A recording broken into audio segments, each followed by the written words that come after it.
بسم اللہ الرحمن الرحیم۔ السلام علیکم۔ کس کا بچہ ہے یہ؟ فراز کی دھاڑ پورے کمرے میں گونجی تو دیواریں تک کانپ اٹھی۔ اس کے الفاظ زہریلے تیر کی طرح میرے دل میں پیوست ہو گئے، کیونکہ میں تو بانجھ ہوں۔ دوسرا جملہ اس چیخ کی صورت اس کے حلق سے نکلا اور اس کے ساتھ ہی ایک زناٹے دار تھپڑ میرے گال پر پڑا۔ میں پتھر ہو گئی، میرا وجود ساکت، میری روح منجمد اور میری آنکھیں بے یقینی سے پھٹی کی پھٹی رہ گئی تھی۔ میرے کانوں میں سائیں سائیں ہونے لگی۔ یہ فراز تھا، میرا مجازی خدا، وہ جس نے قسم کھائی تھی کہ میرے پیر میں کانٹا بھی چبھے تو اسے تکلیف ہوگی۔ آج وہی میرے وجود کو، میری پاکیزگی کو، میرے پورے کردار کو اپنے پیروں تلے روند رہا تھا۔ بولو زہرا، کس کا گناہ اپنے پیٹ میں پال رہی ہو؟ اس نے میرے بازو کو جھنجھوڑتے ہوئے دوبارہ چیخا۔ درد کی ایک شدید لہر میرے بازو سے ہوتی ہوئی پورے جسم میں پھیل گئی، لیکن میری گال پر لگی آنکھ کے سامنے یہ درد کچھ بھی نہیں تھا۔ میری نظر دروازے پر کھڑی میری ساس اور 14 سالہ دیور ولید پر پڑی۔ ولید کا رنگ خوف سے پیلا پڑ چکا تھا، اس کے ہاتھ کانپ رہے تھے اور وہ سہمی ہوئی نظروں سے کبھی اپنے بھائی کو دیکھتا اور کبھی مجھے، لیکن میری ساس، ان کے چہرے پر خوف کے ساتھ ایک عجیب سی گھبراہٹ تھی، ایک ایسی پریشانی جو صورتحال سے مطابقت نہیں رکھتی تھی۔ انہوں نے فوراً ولید کا بازو پکڑا اور تقریباً سرگوشی میں اسے کہا، ولید، تم باہر جاؤ، فوراً یہاں سے جاؤ۔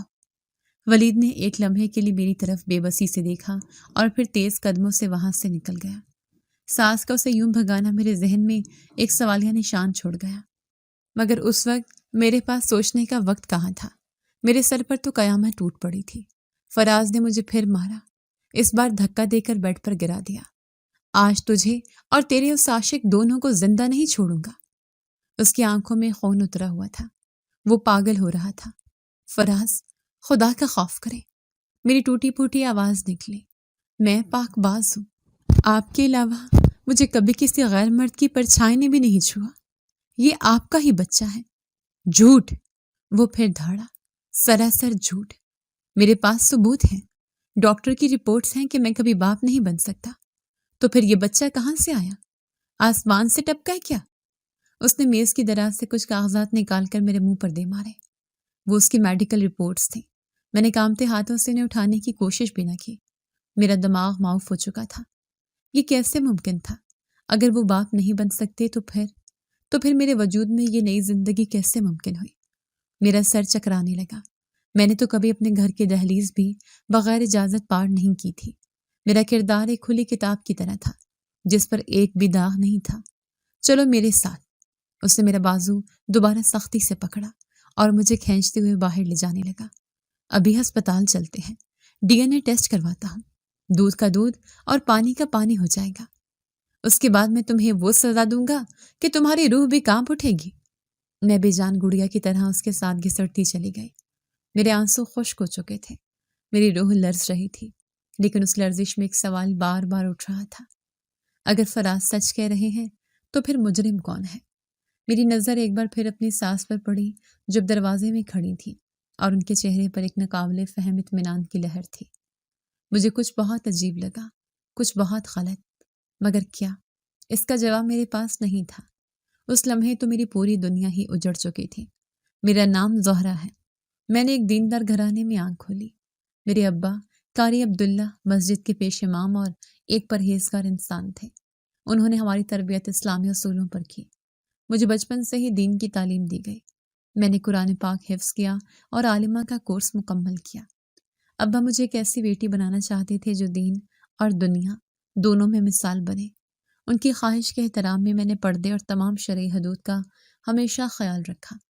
دینی تعلیم کے ساتھ میرا شوق دنیاوی تعلیم کی طرف بھی تھا۔ میں نے FSC میں بہترین نمبر حاصل کیے۔ میں ڈاکٹر بننا چاہتی تھی، لوگوں کی خدمت کرنا چاہتی تھی، لیکن میں بہن بھائیوں میں سب سے بڑی تھی اور ابا کو میری شادی کی فکر لاحق ہو گئی۔ وہ کہتے تھے کہ بیٹی جتنی جلدی اپنے گھر کی ہو جائے اتنا ہی اچھا ہے۔ ابا کے ایک پرانے دوست چچا اکرام نے میرے لیے ایک رشتہ تجویز کیا۔ لڑکا فراز ایک ملٹی نیشنل کمپنی میں اچھی پوسٹ پر تھا۔ ان کا خاندان بھی بظاہر شریف اور مہذب تھا۔ لڑکے والے جب مجھے دیکھنے آئے تو پہلی نظر میں ہی پسند کر گئے۔ فراز ایک وجیح اور خاموش طبع نوجوان تھا۔ اس کی آنکھوں میں ایک ذہانت کی چمک تھی اور لہجے میں شائستگی، میرے ابا اس سے مل کر بہت متاثر ہوئے۔ وہ ہر بات میں اس کی تعریف کرتے۔ لڑکا ہیرے جیسا ہے، زہرا بیٹی کو ہمیشہ خوش رکھے گا۔ میں نے اپنے ماں باپ کی پسند پر کبھی اعتراض نہیں کیا تھا۔ میرا ایمان تھا کہ وہ جو بھی فیصلہ کریں گے اس میں اللہ کی رضا شامل ہوگی۔ میں نے خوشی خوشی اس رشتے کے لیے ہاں کر دی، یہ جانے بغیر کہ یہ فیصلہ میری زندگی کو ایک ایسے دوراہے پر لا کھڑا کرے گا جہاں ہر طرف صرف کانٹے ہی کانٹے ہوں گے۔ شادی کی رسومات دھوم دھام سے ادا ہوئیں اور میں فراز کے ساتھ اس کے گھر رخصت ہو کر آ گئی۔ میرا استقبال بہت محبت اور گرم جوشی سے کیا گیا۔ پھولوں کی پتیوں کی بارش میں ایک نئی دنیا میں قدم رکھ رہی تھی، جہاں ہر چہرہ مسکرا رہا تھا۔ فراز کی والدہ، جنہیں سب امی جی کہتے تھے، نے مجھے گلے لگا کر ماتھا چوما اور کہا، آج سے تم اس گھر کی بیٹی ہو۔ ان کے لہجے میں اتنی مٹھاس تھی کہ ایک لمحے کے لیے میں اپنی ماں کو بھی بھول گئی۔ فراز واقعی ایک بہترین شوہر ثابت ہوا۔ وہ میری چھوٹی سی چھوٹی خواہش کا خیال رکھتا، میرے منہ سے بات نکلنے سے پہلے وہ پوری ہو جاتی۔ اس کا رویہ اتنا محبت بھرا تھا کہ مجھے کبھی احساس ہی نہیں ہوا کہ میں ایک اجنبی ماحول میں ہوں۔ وہ شام کو جب آفس سے لوٹتا تو سب سے پہلے میرے پاس آتا، میرے ہاتھ سے پانی پیتا اور دن بھر کی رودات سنتا اور سناتا۔ مجھے محسوس ہوتا تھا کہ میری زندگی خوبصورت خواب کی طرح گزرے گی۔ فراز کا خاندان مختصر تھا۔ اس کی والدہ اور اس سے بہت چھوٹا ایک بھائی ولید۔ جس وقت ہماری شادی ہوئی، ولید 7ویں جماعت کا طالب علم تھا۔ وہ بہت شریر لیکن ذہین بچہ تھا۔ میری اس کے ساتھ بہت جلد دوستی ہو گئی۔ وہ مجھے بھابھی کم اور دوست زیادہ سمجھتا تھا۔ اسکول سے آ کر سیدھا میرے کمرے میں آتا، اپنا بستہ پھینکتا اور دن بھر کی کہانیاں سنانا شروع کر دیتا۔ میں اسے قرآن پاک بھی پڑھاتی اور اسکول کے مضامین میں بھی اس کی مدد کرتی۔ امی جی یعنی میری ساس نے مجھے گھر کے کسی کام کو ہاتھ نہیں لگانے دیا۔ وہ کہتی، ابھی تم نئی نویلی دلہن ہو، آرام کرو، ساری زندگی کام ہی کرنے ہیں۔ ان کے اس رویے کی وجہ سے میرے پاس کافی فارغ وقت ہوتا، جو زیادہ تر ولید کے ساتھ ہنسی مذاق اور پڑھائی میں گزر جاتا۔ ولید میرے لیے چھوٹے بھائی کی طرح تھا اور میں اس کا ہر طرح سے خیال رکھتی۔ فراز سارا دن اپنی ڈیوٹی پر ہوتے، اس لیے گھر میں میرا دل ولید اور امی جی کے ساتھ لگا رہتا تھا۔ رات کو جب فراز آتے تو میں انہیں ولید کی شرارتوں کے قصے سناتی۔ آج ولید نے اسکول میں یہ کیا، آج اس نے مجھ سے یہ سوال پوچھا، آج ہم نے مل کر یہ سیکھا۔ فراز میری باتیں سن کر مسکراتے اور خوش ہوتے کہ میں ان کے خاندان میں اتنی جلدی گھل مل گئی ہوں۔ انہیں اس بات پر فخر تھا کہ ان کی بیوی اتنی محبت کرنے والی اور سب کا خیال رکھنے والی ہے۔ دن ہفتوں میں اور ہفتے مہینوں میں بدلتے گئے۔ ہماری شادی کو تقریباً 1 سال ہونے کو آیا۔ ہر چیز بہترین تھی، لیکن ایک کمی تھی جو اب مجھے شدت سے محسوس ہونے لگی تھی۔ ہمارے آنگن میں ابھی تک کوئی پھول نہیں کھلا تھا۔ میں اکثر رات کو فراز سے اس بارے میں بات کرتی تو وہ مجھے تسلی دیتے، زہرا ابھی اتنی جلدی کیا ہے، ابھی تو ہماری شادی کو صرف 1 سال ہی ہوا ہے، اللہ جب چاہے گا دے دے گا۔ لیکن میرے دل میں ایک انجانا سا خوف پلنے لگا تھا۔ میں ایک عورت تھی اور ماں بننا میری فطری خواہش تھی۔ مجھے ڈر لگتا کہ اگر میرے ہاں اولاد نہ ہوئی تو کیا ہوگا، کہیں فراز کا رویہ میرے ساتھ بدل نہ جائے، کہیں سسرال والوں کی محبت کم نہ ہو جائے۔ یہ وہم ایک ناک کی طرح میرے دل میں پن پھیلائے بیٹھا تھا اور مجھے اندر ہی اندر بے چین رکھتا تھا۔ میں ہر نماز میں اللہ سے دعا کرتی کہ وہ مجھے اس نعمت سے محروم نہ رکھے۔ مجھے کیا معلوم تھا کہ میری دعا قبول تو ہوگی، لیکن وہ خوشی میرے لیے زندگی کا سب سے بڑا امتحان بن کر آئے گی۔ شادی کی پہلی سالگرہ کے کچھ مہینوں بعد اچانک سب کچھ بدلنا شروع ہو گیا۔ فراز کا رویہ، جو میری دنیا کا محور تھا، یکسر تبدیل ہو گیا۔ وہ آفس سے تھکے ہارے اور پریشان لوٹتے۔ ان کے چہرے پر وہ مسکراہٹ غائب ہو گئی تھی جو مجھے دیکھ کر کھل اٹھتی تھی۔ وہ آتے ہی خاموشی سے کپڑے بدلتے اور یا تو ٹی وی کے سامنے بیٹھ جاتے یا پھر لیپ ٹاپ کھول کر کام میں مصروف ہو جاتے۔ میں نے کئی بار ان سے پوچھنے کی کوشش کی، فراز کیا بات ہے، آپ کچھ دنوں سے بہت پریشان لگ رہے ہیں، آفس میں کوئی مسئلہ ہے کیا؟ پہلے تو وہ بات کو ٹال دیتے، نہیں کچھ نہیں، بس کام کا بوجھ زیادہ ہے۔ لیکن جب میرا اصرار بڑھتا تو وہ چڑھ جاتے، زہرا تم ہر وقت میرے معاملات میں کیوں گھسی رہتی ہو، گھر کے کام کاج پر توجہ دو، مجھے سکون سے رہنے دو۔ ان کا یہ لہجہ میرے دل پر نشتر کی طرح لگتا۔ یہ وہ فراز نہیں تھا جس سے میں نے شادی کی تھی۔ اس نے تو کبھی مجھ سے اونچی آواز میں بات تک نہیں کی تھی۔ میں خاموش ہو جاتی،